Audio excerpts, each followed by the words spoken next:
want to thank you all so much for being here. This is week 7 of Mindset Mastery Class with your professor, me, Laura Catella. And today we're doing an open Q&A. So I will ask people to hopefully unmute so that we could hear your beautiful voice and share any questions you have. But before we do that, it might be helpful if I recap what we've done for the past 6 weeks. It might spark your curiosity, or it might remind you of a question you have. And I want to address what Whitney said in the chat. Yes, me in a pattern. You don't see that every day. It's a goofy pig print. I was looking for something red to be festive today on Valentine's Day. Happy Valentine's Day again, everyone.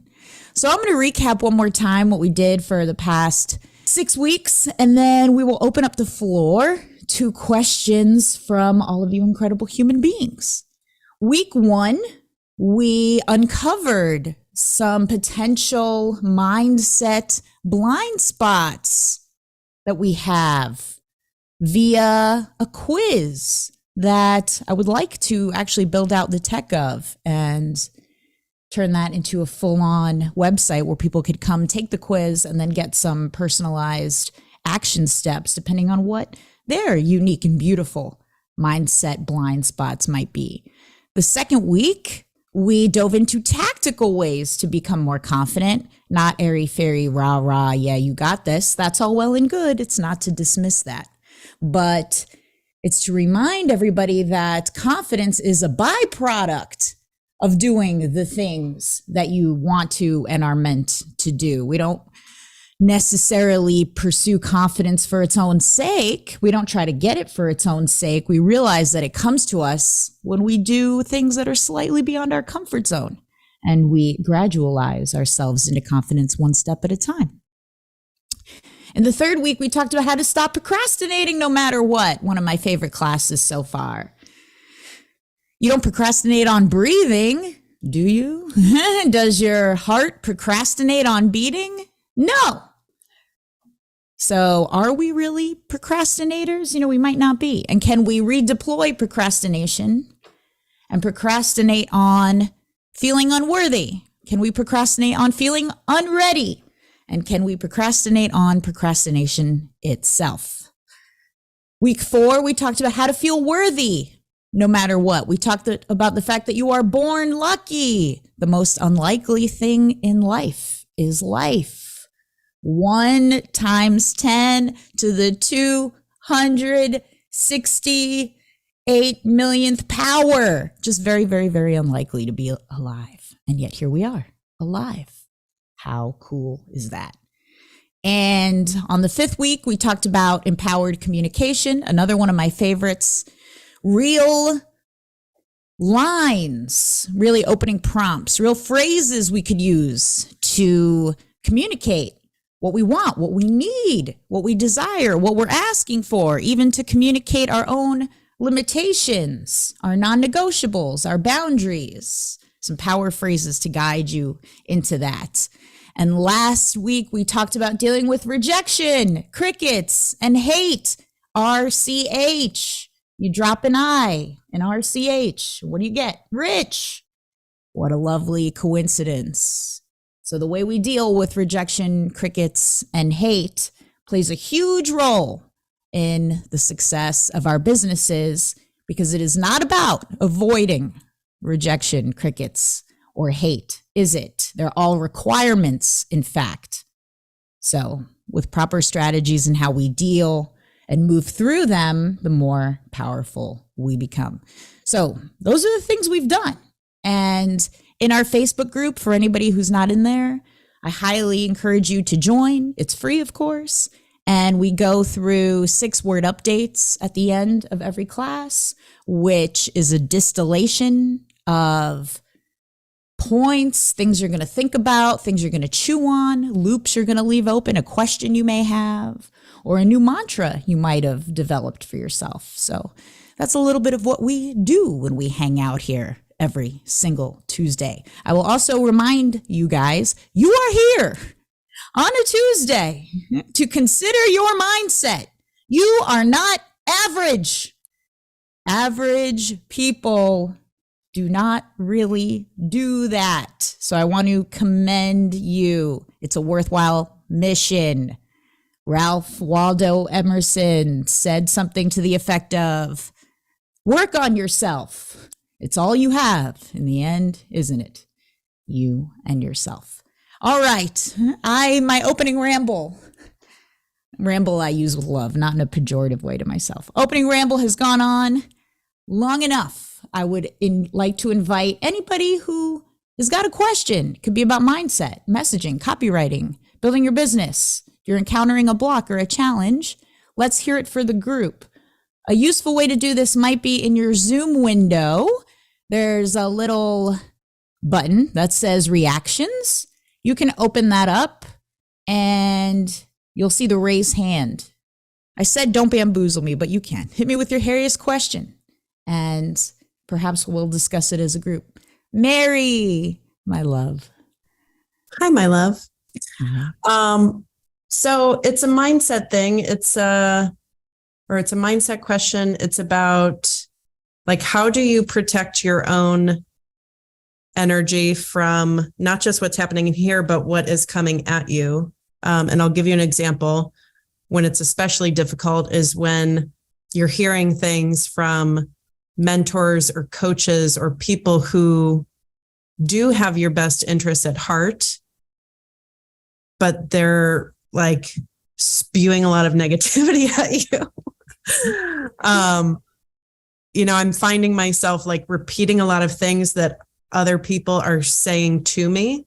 And it's not even stuff that I had previously thought or believed, but now I'm like, it's working its way into my beliefs because it's what I'm hearing. So I don't know if you've experienced that or if you have a way to, protect yourself from that external stuff, especially, like I said, when it's not necessarily something that you can just turn off, And when you think about this, you feel or you realize this is negative. Do I have that right? Yes, because it starts to like tailspin, Can you talk a little bit more about what the tailspin looks like? I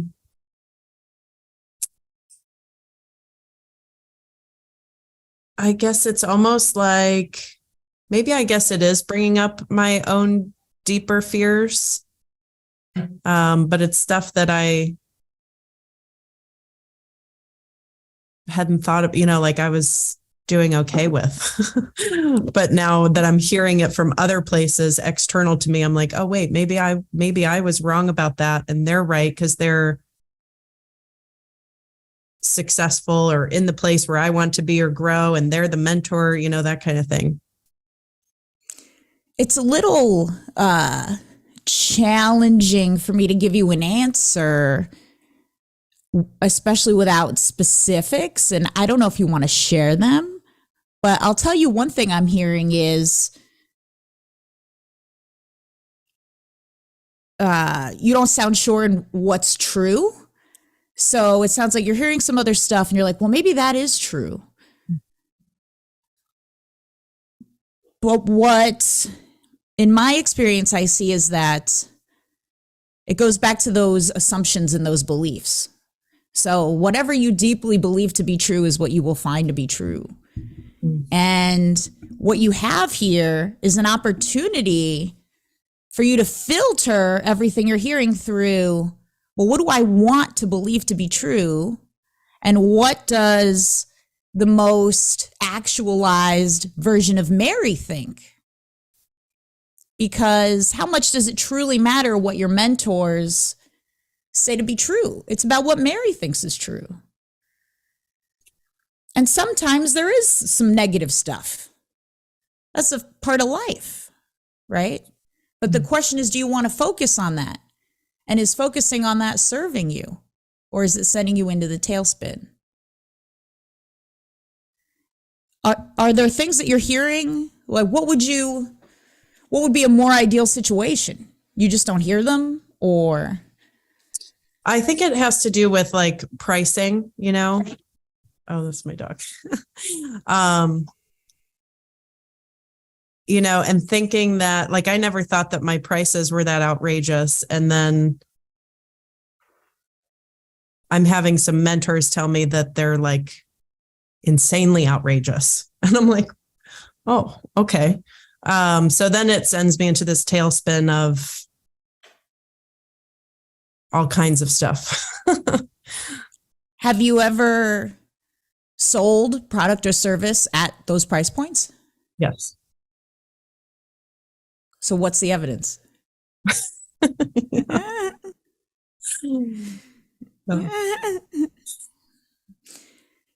High prices are not going to be for everybody. That's another fact of life.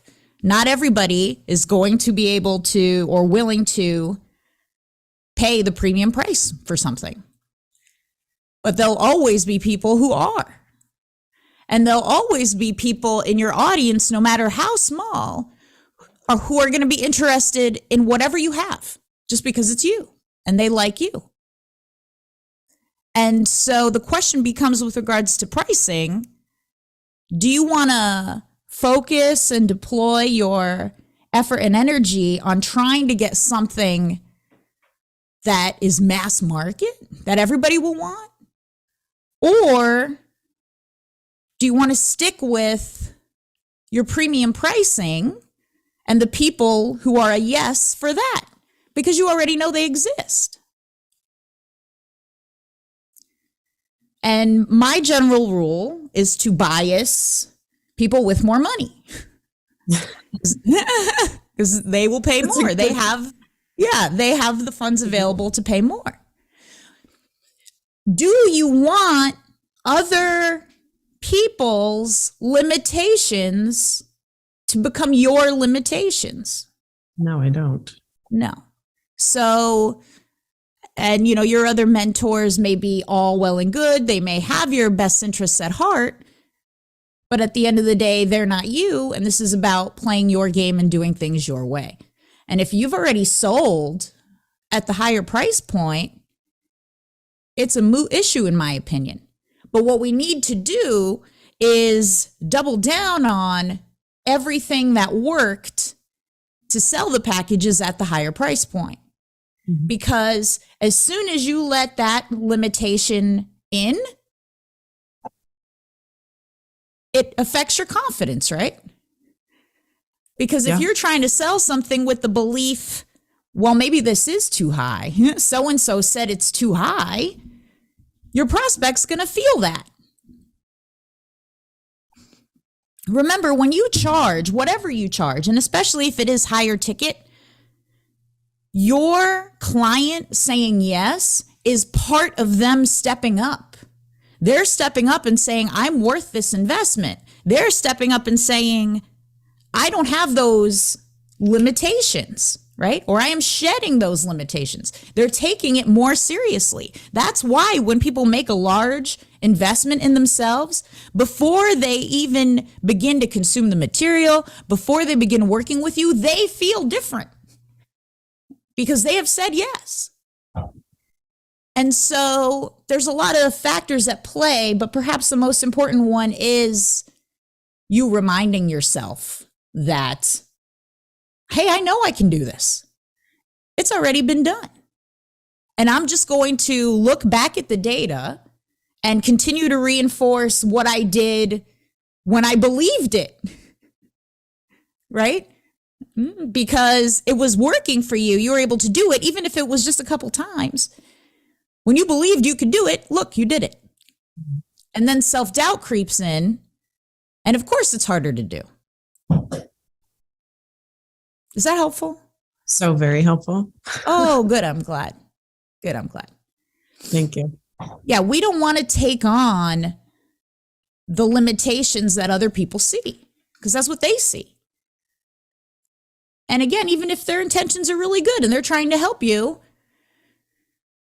it doesn't matter because they're imparting a limitation onto you, and we're not about limitations here. You've already done the thing. Might it be a little bit different if you've never sold one of those packages? Maybe. But even then, I wouldn't say it's a price issue. It would be a positioning and messaging. And we've talked about this before. That's just something we keep retooling until we get there.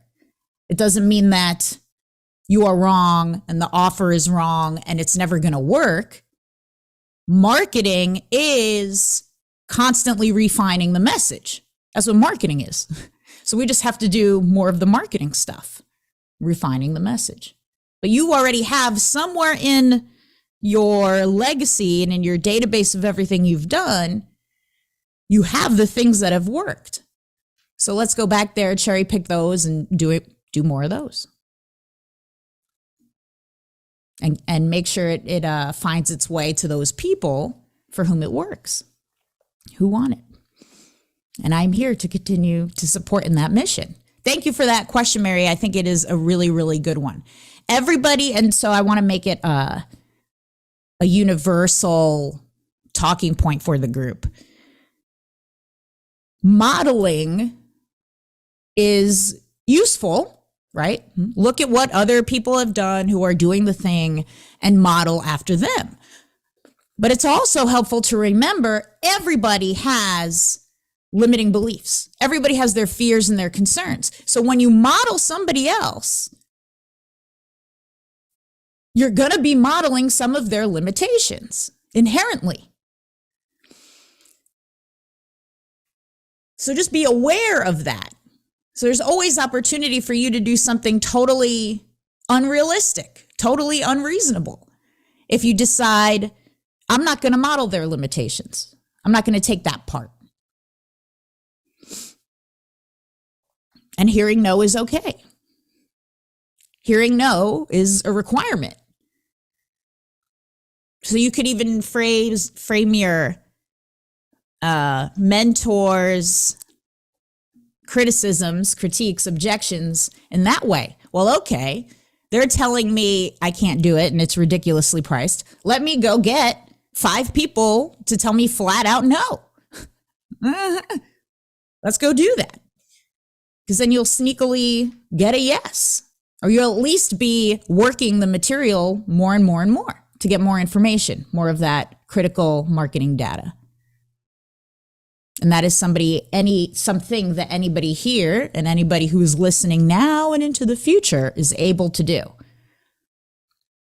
Test the limitation. All right, I'm going to try to prove this limitation to be true. I want 20 people to say no to me. I want 20 people to look me in the eyes and tell me no, it's too much. Does that open up a question for anybody else? Carolyn, hello. So I've been thinking a lot about doing a social post that goes against the tide of the conventional wisdom out there that's being touted by a lot of gurus and mentors and people that are probably smarter than me. But I'm seeing this thing, AI, very differently from the way they're seeing it. And I'm deathly afraid to write this post and post it. And yet the inspiration is not going away, is it? No. She's an itch. She's an itch on you. She's saying, Carolyn, scratch me. Yes, definitely. I mean, I keep like in the back of my mind, it's like I'll have another idea about it and I'll be, kind of like writing it in the back of my mind. And then I'm like, well, yes, but people are going to come at me and say, you're wrong. And, you don't know what you're talking about. And you're just not giving it the right information. And all of this other, all of the other objections that I hear in my mind when I think about doing this. Couple thoughts. Let's begin to write it, no matter what, because you can start writing it without sharing it. So we don't have to think 10 steps ahead. Mm-hmm. And then it's awesome that you have awareness of what the objections are going to be. It shows how smart and how aware of the terrain you are. And so you can decide how many of those objections you want to address directly. Because what did you just do? And it's something that fantastic copywriters, it becomes so natural to them. You can even say, now I know what you're thinking. Now I know what you're going to think. Now I know you're going to say you're just not giving it the right prompts. And speak to that. Mm-hmm. And remember that what you share is not meant to be like the Bible, like the end all be all. These are the laws of AI. You're sharing a different perspective, a fresh perspective. And fresh perspectives are always welcome. And the potential controversy of it all is all the better. Because if you get that heated debate in your comments section, that's virality right there. That's what we want. So it all sounds to me like the makings of something that could be really great. And the fact that you feel terror at the thought of sharing it is all the more indication that it's something that it's got to be shared. And that is another thing you could say. Like, look, I have tried to tell my brain to stop thinking about this. I have tried. And yet it won't. So that must mean it's got to be shared. And just like anything else, if one person has a question, 10 people have it. If you are seeing this pattern or you're seeing some limitations that AI has, which is what it sounds like, which it certainly does have limitations, you are not alone.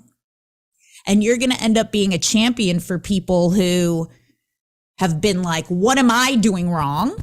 Because I'm not getting the AI to do the thing everybody says it could do. They're going to be like, oh, thank goodness I'm not alone here. So abundant opportunity, yes, start writing it. We're here for you. I could look at it beforehand if you need that extra push when the time comes to actually share it. Thank you. Absolutely. And anybody who would blanketly say, you're wrong, that's not right, they tend to think more simply, which is fine for them. But there's always exceptions and nuance and limitations. Let me check the chat. Carolyn Santo. Start the post. Carolyn says, yes, and we all give you permission. But I suspect that there'll be a good number of people who thank you. Thank you for saying that. Any other questions? Anybody else needing permission to do something? Who has been kicking around an idea, or who has had the itch, the bitch of an itch of inspiration, but needs permission or some direction or perhaps a micro step? Bobby. Hello, how are you? I'm doing great. Thank you. How are you? Good, thanks. So, not sure how to word this properly, but my client is a copywriter and he's launched a fitness offer. And we've been chatting for the past year before he told me he's going to be launching this offer. So late last year or the beginning of this year, we kind of had an informal agreement to partner up, but we never defined what partnering up meant because he's already done 90% of the work. Like he's done the landing page and he's done all the front end stuff and the back end stuff. He initially told me, go find me some clients and I'll pay you 15% of that. And I'm like, okay, how am I supposed to find them clients? Then we agreed upon to write some emails. So I wrote 5 emails for him, but I haven't been compensated for that because we never talked about it. And he's also asked me to do some Facebook ads. But again, there's no talk of compensation. So just kind of trying to figure out, because like I said, I don't think he's fully aware and I'm not fully aware too, like what would be the best approach to take to discuss this? That's a great question. And before I dive in, I want to ask you, have you learned any lessons so far? Of course. Like what? Is to structure all this stuff up front first. Yeah, the more structure you can get up front, the better. And it may seem tedious, especially for creative types. And it may seem, well, are we putting the cart before the horse, structuring everything and laying out all these contingencies? If X happens, then Y. But the thinking is, you want to build for scale. You want to be in a position where, hey, we're starting to crank along. We're getting clients coming in. We already know what's going to happen in this instance because we've already laid that out. So take it seriously out of the gate, any partnership. Okay. Useful. I think you guys have got to get on a call and you've got to set the empowered stage and say, hey, I know when we started, we didn't have any of these things in place. I want this to be able to grow. And therefore, let's walk it back to both of our benefits and put these things in place and get clarity on who has what responsibilities, what compensation structures look like for you. Mm-hmm. And just make it an open and honest conversation. Okay, perfect. Yeah. And what I see happening here is people tend to think, and I've certainly done this before and thought this, well, we didn't set it up in the beginning, so now it's screwed. No, we can just acknowledge, yeah, I know we didn't set this up in the beginning, but better now than even later, right? So let's walk it back and set things up now. Sounds good. Thank you. Yeah, absolutely. And if there are any challenges or sticking points during that conversation, you could always say, well, let's leave that loop open and we both take time to think about it and then we'll revisit it. We'll get on another call in a week or something like that. Perfect. Did Thanks anybody again. else, Jared, did you want to unmute and speak to what you wrote in the chat? Because I think it would help everybody. Yeah, I feel like it's so easy to be the kind giving person. And I've been in that too. And didn't get paid for work because I was too busy trying to show off and trying to give. And maybe it'll turn into paid work at some point. Maybe it'll turn into a partnership on some other opportunity at some point. But I'm in a much better spot with a client right now where there's a contract, deliverables, budget, everything's tied in. And I feel like, Bobby, the best thing you do, man, is be like, hey, listen, what's your budget for this work? And when you ask it right there, it's not harmful. It's a business. You're a business owner and it's hard, Mm-hmm. but it's part of it. Yeah. That's how I feel. Mm-hmm. Yeah. It's not personal and it's to everybody's benefit. Yeah. Yeah. Everybody gets clear. Everybody knows what's what. Thank you, Jared. Yeah. Is anybody else in a sticky spot with a partner or a client? Because these could be really leverageable moments if you just get that permission and maybe that little phrase that would help you open the door to a conversation with a client or a partner or anything like that. Do I see a hand up? Oh, that might just be Jared from before. Oh, I just raised my hand. Oh, nice. Let's I hear got it. something completely different. Yes, bring it. Yeah. So I've been on a full-time retainer with a client now for a month. I worked part-time for them for 3 months before that. They liked my work. It's been good. I've gotten a lot of different experience writing different types of copy. And it's just not what I want to be doing long-term. It just feels really gimmicky and very, I don't know. It's not a great fit. I think that I'm not a great fit for their products. They launch a new product almost every month. I'm learning so much about, what they like to do for upsells, about their client personas, about, the intricate product needs that people have and cross-selling. I'm learning so much working with this partner and this client, but it's kind of tearing out my soul a little bit. I like getting the reps in and I believe in that. I fundamentally believe in that. You have to get your time in before you could, really do different work and figure out what that is. And I know that if I want to go get a new client that's going to replace this work, I need to show the results that I have. So I guess my question is kind of, how long do I put up with the bullshit that I really don't like? And at what point do I start putting myself out there more of, hey, I'm looking to transition out of this. I'm looking for more meaningful work. And I feel like that's something that clients will respond to, is when I can show them, hey, I really like your offer. I like what you're doing. Here's what I've been doing over here, but I think I can do it for you because of this experience that I have. So that's where I've been. And since I took this offer full-time 4 weeks ago, I have felt this way. And it's like good and bad every day, but I can't do it forever. I know I can't. So that's where I'm at. When will you know that you're ready to do it? I don't know. I think there'll be like a breaking point where I'm just like, this shit stinks. I can't do it. And do you think it makes sense to wait for that? I think it does. I mean, I wrote an upsell for them last night and I had a lot of fun doing that. And that was like different. And they're like, here's what we've done. Here's what you can do. Here's some ways you can riff on it.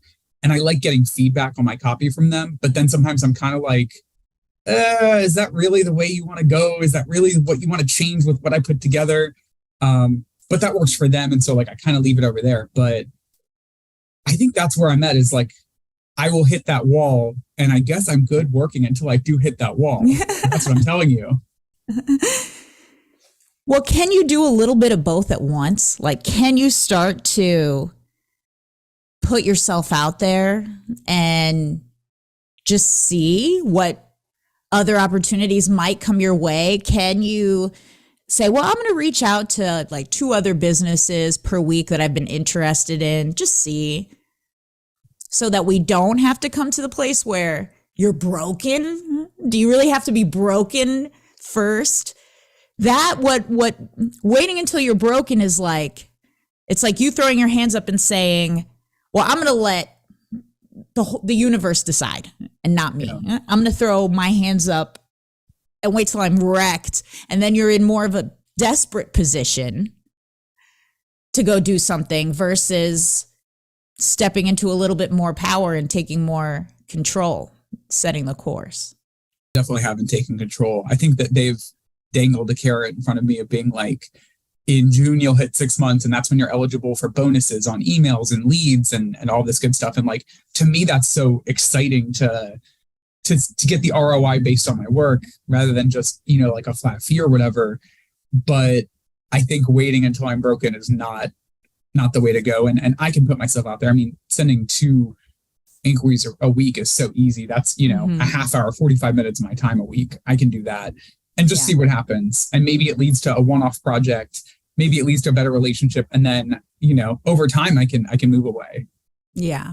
That's good. I would definitely recommend that. And it sounds like there are aspects of this current gig that you like. Do I have that right? Yeah. Oh yeah. It is fun. It is interesting. And the client, I mean, I had really only written emails before this client, a couple advertorials, a couple other little pieces of copy, but like I wrote an upsell last night. I've written landing page copy. I've written like other things. And so they're helping me build a portfolio in exchange for pieces of my soul. And it's not going to work forever. Carolyn's cracking up at that one. It was a good one, but it is really challenging though, because I'm working with a copy chief and other copy chiefs that are giving me good insight on my work. And I think that has been so valuable in the last 6 months, but, those are the pieces that I like, but I also feel like the pieces I don't like are just like mounting. Like every week there's, whether it's just like internal operations issues, other things like just the product or whatever they do. So I don't know. It is really tough. I did not think I'd be in this position. I was so stoked when I got them. I was so stoked when they offered me full time. And now I sit here every couple of days and I'm like, how long can I keep doing this? It's a good challenge. It's definitely a level up challenge to have, because now you're not in the position where I need anything. I'll take whatever comes to me. You've got what you wanted. And this is another like lesson for everybody, because we're all so good at thinking, well, when I have this, then it'll be great. And then you get that, and it's really never as great as we think. And that's par for the course. And maybe it'll be helpful for everybody to realize that, hey, I've been saying once I have this thing, but it's probably never going to be the be all end all that I think it's going to be. We grossly mispredict the satisfaction we're going to get. We think I'm going to be so satisfied when we have it. And then we get it and we're like, oh, nah, I'm not nearly as satisfied as I thought. Yeah. I guess I just want. Yeah. Oh, go ahead. No, please. I guess I just want that like big win. And I've written a couple email winners for them already, but just like that one, like, wow, that was awesome. And that's what I can tell new prospective clients about. That was kind of in my mind how I saw myself walking away at some point, but I don't need to wait. No. I'm good enough. I can keep going. So exactly. And if there's any way you could modify, and you might not be able to, but if you could shrink the soul breaking parts and amplify the parts that you do like, it might be just a loop worth opening in your head and seeing if there's an opportunity there so that, it doesn't stink so much and you get the things that you like, more of those. Because they probably want you to be happy, Yeah. That's good stuff. Thank you. Oh, my pleasure. Here for it. And definitely keep me in the loop with how things go. And one other note to everybody else, there's nothing quite like when you don't need it, when you don't need that client, when you don't need that other gig, it's so much easier to get them. Don't we all experience this to be true? So let's take advantage of that when you're in that situation. Does anybody else have any questions, stuff that they're noodling on, stuff that has them feel kind of stuck? If you've been waking up in the night, what runs through your head at that time? Or does anybody have some copy they would like me to look at? We got about 20 minutes-ish left. It might be a perfect time for me to review a piece. If anybody's got something. Carolyn Santo, my dear. Hi there. Not copy, but can I make a comment? Yes, absolutely. I think you model a very good way of approaching problems. And for people that don't realize it, you might want to watch the replay and see Laura doesn't just jump in and give an answer, which some people do, but number one, you make sure that you understand what the issue is, which a lot of people don't. And the other thing that's good is you try to look at things from almost a contrary point of view. Whereas like common knowledge is, oh, well, if people say your prices are too high, do this and this and that. Whereas you go and say, well, let's make the assumption that they're wrong and work backwards. And I think that's probably why you're so effective. But I've seen you do this over and over and over, where you take some time and then you sort of assume what not everyone would even think about and approach it from that way. So I can see why that's why you have this appeal to people, because we're tired of hearing the same old stuff. So I just wanted to say that. Thank you. Thank you. Thank you so much. That feels wildly good to hear. It means a lot to me. Well, you do it. I think it's unconscious now because you're so consistent with it. I think so too. Yes, that's great. There's a method. But I just don't have a ton of patience for, people saying there is only one way and this is the only way. And it's just so not accurate. It's not an accurate portrayal of the landscape. And, you guys usually know the answer. It's not my answer. It's your guys' answer. And sometimes it just takes a question or that little bit of permission or that counterintuitive viewpoint that makes people feel assured in the knowing of their own answer. And I get off on that. That makes me happy to facilitate that for people. I think that's great. If no one has a question, can I ask you it isn't a marketing, it's more of a sales question. Sure. Bobby knows about this because I've talked to him about this, but I've been put in a position where I'm helping promote a translation software, and they're amazing. They already do all the subtitles for the NFL, so you can see subtitles in Farsi. They do fast food menus for McDonald's and Chick-fil-A with a QR code. And the thing that's ingenious is they use your device's language. So if I'm in Honolulu, Waikiki, McDonald's, and I click on the QR code and my phone speaks Korean, it will instantly show me that menu in Korean. So this is more of a sales thing where they do have a program where I signed up as an affiliate. They pay a commission. I can also sign up other affiliates, but it's not your traditional network marketing because they pay very, very little. Like if my affiliate brings in $1, I get paid 1%. So it isn't huge. But knowing what you do about all the different groups you're in and all the different networks and all the different ways you've sold things in the past, what do you think is the best way to get the word out as quickly and painlessly as possible? Because it's a great opportunity. No one knows about this and it's already being used by the NFL. So I don't have to worry about like, hey guys, check this out. It's so amazing, and then have it fail. I did introduce the founder to one of my contacts who's really big in the trading world. And they're going to do a trial for their online magazine, which I think will be cool.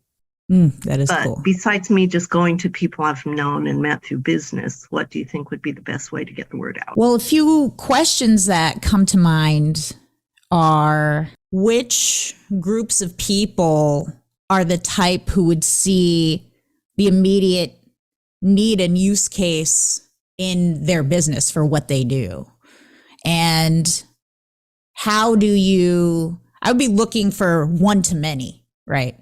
You know, this doesn't seem like the type of thing you would tell one other individual person to get one download of the software at a time, but rather, you know, where are groups of travelers, you know, business people who travel 2 to 4 times a month to other countries? Like that might be, because then you get the whole group and you get their lives and their livelihood puts them in this situation where, oh, I see the application of this immediately. This would be immediately useful to me. Yeah. And then it's not a selling of the thing. It's you're just showing them, did you know this cool thing exists that will immediately help you? So I would keep, and then your brain, you know, will see it. We'll see those opportunities when they start to make themselves clear to you. Well, I already am trying to get them on procurement lists for governments. Like here in Hawaii, you have to register with the state, but the state has airports, hospitals, Department of Human Services. Those are sort of like big elephants that will take time. In my real life world, I've already reached out to bankers because they work with businesses and insurance people and tax people. Well, not tax people now because all my tax friends are busy. But when tax season is over, I'll be reaching out to them. I'm going to be reaching out to our local chambers of commerce because we have a Japanese, Chinese, Filipino, and Korean. And I'm trying to work with the company where they'll kick in some money. I'll kick in some of my compensation and we'll actually make a donation to like the Chamber of Commerce and give their member a discount if they come through the chamber, which makes the chamber look less expensive in terms of dues. But in terms of marketers, because you know that group better, you know, other than Bobby and me chatting because we know each other. And I'm like, Bobby, you need to do this. Are there any like marketing groups, or how would you approach that group? Because they also work with businesses. Right. I mean, the first mode that I might take would be asking the marketing group, one, if they have interest in something like this, and then two, do they know groups that would be interested in this? Because I thought about language learners. You know, there's so many programs for teaching other languages. Maybe that's a nice intersection of communities of people who would really like to have access to this software. That's how I would start with them. Okay, so now this is the Laura double black diamond question. in groups where I'm not supposed to promote my own self-interest. And yes, if somebody joined or signed up, I do get something from this. How do you do that? Like, I wouldn't go into your group and say, hey guys, I'm an affiliate and you can do this too. So this is the marketing part or the sales part that's sort of tricky. It's a little bit the way that I would do it. You would be towing the line, and it's a little bit of shoot first, ask forgiveness, but I would just gauge interest. I wouldn't say, here's the link, here's why this is so awesome, go get this. And I might even, this is the kind of more embedded way to do it. You could ask them about it the same way you've asked me, so that you're letting them know and you're saying, hey, how would I market this? Yeah. How would you promote this? And then you might get some people who are like, oh my God, I have this great network of people who would want this. So those are some towing the line ways to do it. But if you're truly, and you really are, right? Like gauging interest, and you're not putting the link, you're not telling them to go buy, you should be able to slip those in. Okay.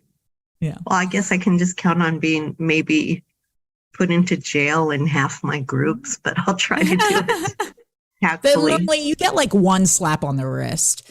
Like, in full transparency, I did this in the Copy Campus, Justin Goff's group, just the other day, and I got a slap on the wrist for it. So I wrote this whole thing really truly gauging interest on advanced copywriting fundamentals, which is a course I want to create. But I don't know, there's a huge market for the basics, right? And there's a huge market for people who want to learn like the first steps to copywriting and how to get your first client and stuff like that. But when it comes to higher level copy strategy and even the art of putting the words together and closing really high ticket clients, the market's fairly underserved. It's like you got to join a mastermind or you got to get a one-on-one coach for that. And so I've had this idea for a while, and I wrote a long post talking about it in the Copy Campus group. And I was just like, drop me a fire emoji if you would be interested in this. And I kind of knew I was towing the line. And I was like, well, maybe I'll get away with it. Maybe I won't. And then Justin Goff did send me a message saying, hey, Laura, you're not supposed to promote like that. Don't do it. And I was like, oh, I'm sorry. But then he forgave me. We just moved on. So. Oh, and by the way, I didn't get a ton of interest. So I was sort of able to acquire the information I needed before I got in trouble. So I do think, though, there is a need for that, because when Copy Accelerator closed, there were people in that middle. Yeah. Where, from what I hear, Genesis is really too beginnerish. Yes. So there is a need. Thank you. Thank you for that. Oh, you're welcome. Thank you. And it is okay to occasionally shoot first and ask for forgiveness. You'll be all right. Great. Thanks. Yeah. We have definitely got time for one or two more questions.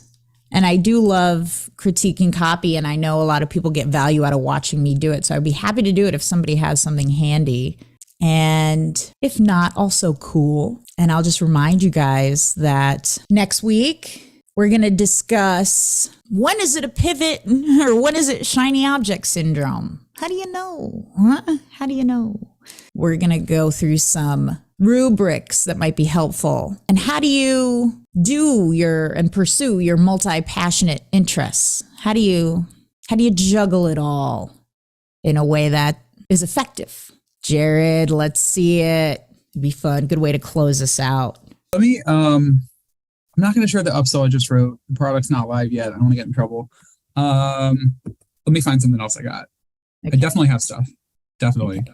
This will be fun. Oh, I got it. I got a good idea. Yay. Thank you. And thank you for your bravery, Jared. Oh, a lot of folks in here.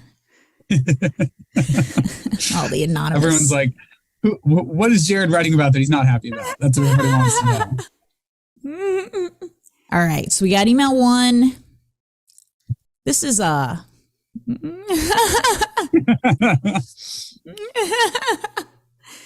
so generally, I really hammer folks for the formatting in a Google Doc, especially when you're applying to gigs. Let me reload you. Because even if it has a subconscious effect on your prospective client, beautifully formatted stuff just carries a lot of weight. And so by that, I usually mean, and if you look at stuff that like me, Stefan, Luke Mills has delivered, because they'll occasionally make their Google Docs available to see, stuff that clients are paying like 25 grand, $50,000 for. It's gorgeously formatted. And there's not one formatting error on that. I'm not saying that like this is poorly formatted, but like this is a thing, I don't know what all that is. Like, I would make that more clear. And it might not be as pertinent to shorter form as it is longer form. But for longer form, I'm talking, there's generally only 2 fonts, generally only 2 sizes. All the subheadlines are really uniform. They're all the exact same size. They're all the same font. And then the body copy, same font, same size, uniform throughout.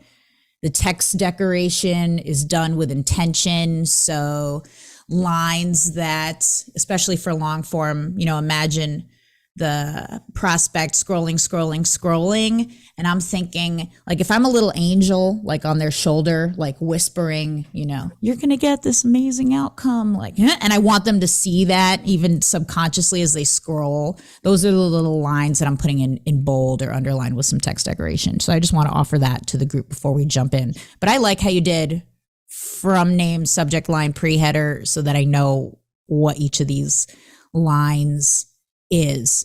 And yeah, I get it. From your thinner waistline, 43 pounds less with this oil. Yeah, I mean, that's good. Choose the right one. Diet oil. Burn 43 pounds of fat in less than 4 months. That's my first name. Oily weight loss hack. Live longer and lighter. Poof. 1 oil and 43 pounds. Watch them disappear. Clinical study. Best way to find fat deposits on your liver. Take the test. Yeah, I mean, these are all quite good.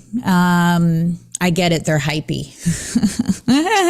But the specificity, 43 pounds, the mystery, one type of oil, little CTA, right? Choose the right one. We love a time frame to results. So these are all things that you want to be including. And this does the dance of specificity with 43 pounds and the mystery, right? Like, what is this one oil?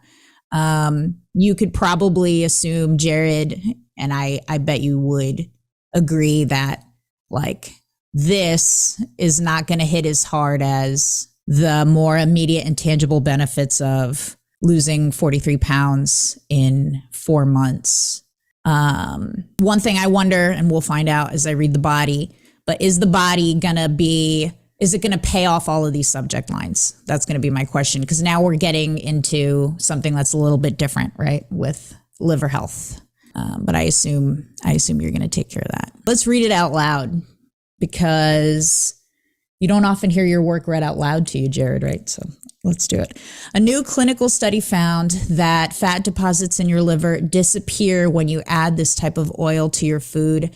Turns out cooking with this oil can actually reverse fatty liver disease and help you lose 43 pounds in less than 4 months. Which oil do you think it is? Avocado, sesame, walnut, hemp seed oil. Just take a guess by clicking on your choice above, or you can click here. This oil will help you lose 43 pounds in under 4.5 months. Signature. Yeah, so I think it's good. It's straightforward. It does pay off whichever subject line your client decides to go with, or if you're testing them all out, they all get paid off. A couple things you could do. This final link, those tend to perform better if they're in a larger font, so you could bump up the size on that. You could go the extra mile and grab an image. Images and emails tend to get clicked on the most. If you have a Canva account, it's very easy for you to create an image that has a play button on it if it goes over to a VSL. So you would go into Canva, find a fatty liver thing or fat, the person grabbing the fat, the classic, And then you could, right within Canva, also add a play button. Including that on behalf of your, for your client would make them really, really happy. Just seeing if there's any other. I love how this is hyperlinked. So like those action things, putting those in the hyperlink is a really clever way to get clicks. I'm just seeing if there's any other leverage point we're missing. If you have the specificity of where the study was, it'll boost the credibility. So that's something you could always add. They're a little like unnecessary just because this is so short and every word counts. You could potentially remove actually. You could remove just. You could say, or you could click here and see the answer because it's a little open up like, well, why? Why am I clicking there? But straightforward, strong email, solid. Let's see the next one. Obesity vitamin will soon be prescribed by your doctor. Avoid this one mistake most people make. I love how like that tells a little story in and of itself.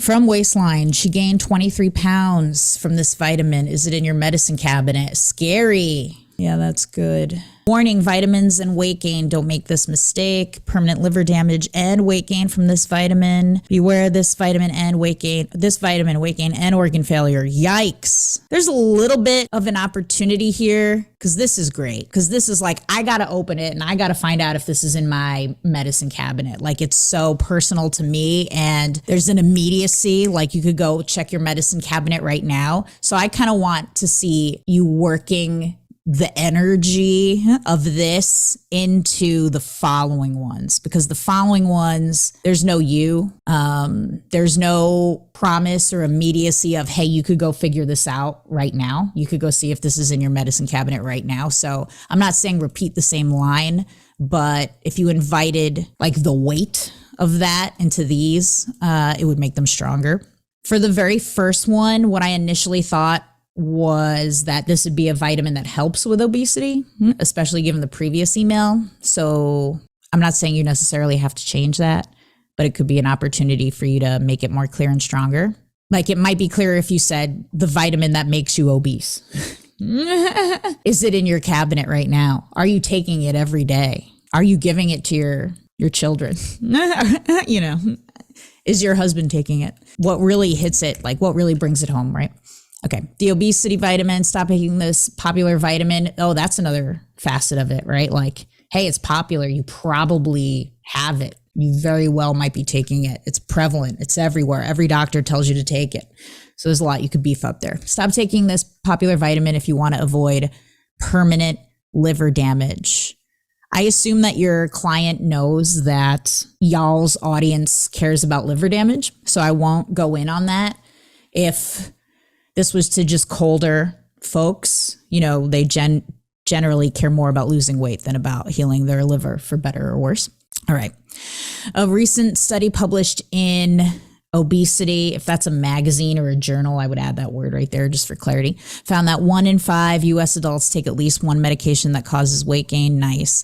But there's actually one vitamin that could be making you fat by causing permanent damage to your liver. Could it already be in your medicine cabinet? So opening with studies, it's sort of like, who cares? Like, we wanted the you. In email, you have the opportunity to say you as much as you want. It's not like Facebook ads where Facebook is not in love with you. So I would try to open it with the you, and then you could link it to the study. Like, you probably have this vitamin that has been shown. You probably have this vitamin that causes obesity right in your medicine cabinet. In fact, a recent study found that 1 in 5 US adults, blah, blah. So then you open with the emotional you, and the study supports the big emotional you. The hyperlink, could be, Jared, have you ever taken your Colby? Because you're showing 9 quick start energy. He's like, I'm gonna edit it right now and put it in there right now. Oh yeah. Yeah. Me too. I love that. Why wait? Why wait? Do it now. It's like an itch. It gives me an itch. Might be beefed up by saying tap here to see if it's already in your medicine cabinet. So it becomes the CTA. Yeah. And then you got the image with the play button on it. Love it. throw out this vitamin before you have permanent liver damage. So the one overarching thing in this email, I would split it up and make it 2 emails. One that talks obesity, one that talks liver damage. And I see that liver damage is part of your mechanism of the problem here, right? It's the liver damage that causes the obesity. So that could potentially be a 3rd email that explains that. And you might enjoy that more because at least you're sort of educating the audience on something. You know, you've been trained like to believe that it's entirely your diet, it's your activity level that contributes to weight gain or your inability to lose weight. But did you know that if your liver is damaged, it's going to make weight loss so much more challenging for you? So you got an opportunity to teach them something there, which may feel energetically good to you. So that opens that up. Another thing you could do, ask your client this. We just brought this up to my Athena group of ladies. Who was it? Who did it? Mike Geary? Is that who we said it was? But basically, look back through the history of all of the emails your clients has ever sent. If you have access to this, great. If you got to ask them, great. And ask them, what were the top 5 best performing subject lines ever? Top 5. And there's so much you can end up doing with that information. And what Mike Geary did was he created a lead magnet out of what his number 1 subject line of all time was. I think it was something like what bananas do to your body. I don't have it immediately available. And you might not intuitively guess that what bananas do to your body is so juicy, right? Because it doesn't have that big promise. There's no big result. But just in looking back, he was able to see, oh crap, what bananas do to your body. Like they open that like crazy. And so he went ahead and he made a short PDF report, what bananas do to your body. And they still run that lead magnet on cold traffic for years now. So of course, it doesn't just have to inspire lead magnets. It could inspire Facebook ads, future emails, et cetera, et cetera. But I would definitely go to your client and be like, what are our top 5 subject lines of all time? Just in terms of open rates. Because then you know what they're really, really curious about. All right, email 3. Never before. Levitox's huge discount. We need your help. Save your liver with this delicious fat burning tree sap. Get up to 73% off today only. Levitox, the real liver king, speeds up fat loss. Quick question, how's your liver? Answer and get a big prize. So this is our kind of like discount, really go buy. We ordered a lot of our delicious fat burning tree sap Levitox the other day, and we didn't expect to get our new batch so quickly. That's why we have to make room before our next shipment arrives tomorrow morning. So guess what? You get a discount. I'm just wondering, like, are people going to believe it? Laura, the reason I asked my question earlier is because I don't really believe any of it. And I know I've got some captive audience. It's I get emails that, high RPM, high click-through rate, $2,500 in revenue from one email. And I'm like, that is some crazy shit. But this is what the client wants. Yeah. And you can see my copy chief beefs it up and keeps it going over the top. And I'm having fun telling, like AI that make it over the top, make it more dramatic, make it more emotional. Cause like, it just needs to pour it on constantly. This is what the list responds to, is what I'm told when I don't push the boundary hard enough. It's like, you need to keep going. So I agree with you, but what's the expression? Person with results wins over a person with an argument. And definitely, this is what the client says makes money. So this is what I write. Definitely. I'm just running through my brain if there's like, they like sales, yes. They like a sale. And what are other reasons we could give them for having a sale? Not to say that this one is bad, but just to give you more dry powder.